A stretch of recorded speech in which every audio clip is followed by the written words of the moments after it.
Friends, కెనడాలో పరిస్థితి ఎలా ఉంటుందంటే ఇక్కడ చూడండి, ఒక్క పీపుల్ అయినా మనకి కనిపిస్తలేరు. అదే మన ఇంటి ముందట కూర్చున్నట్లయితే ఓ 2 ఇల్లుల తర్వాత అయినా ఎదురు ఇంటోలో వెనుక్కోలో ఎవరొక్కరు మన ఇంటికి రావడం, మనమే వాళ్ళ ఇంటికి పోవడము, లేకపోతే ఎక్కడైనా కనిపిస్తే చాలు అక్కడి నుంచి గట్టిగా మాట్లాడడం, ఇలా సందడిగా అనిపిస్తుంది. మనలో ఉన్న కొంచెం బాధ ఫీలింగ్ అనేది ఆ మాటల గురించి కూడా వెళ్ళిపోతుంది. ఇక్కడ చూడండి, ఒక్క పీపుల్ కూడా కనిపించకుండా, అంటే కనిపిస్తలేరు. ఇంట్లో బహుశా ఉంటారు.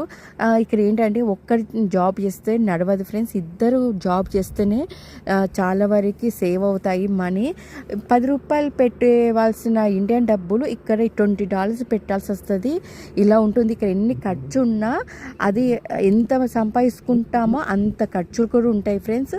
కెనడాలో అంత ఈజీ కాదు బతకడము. ఇది పరిస్థితి.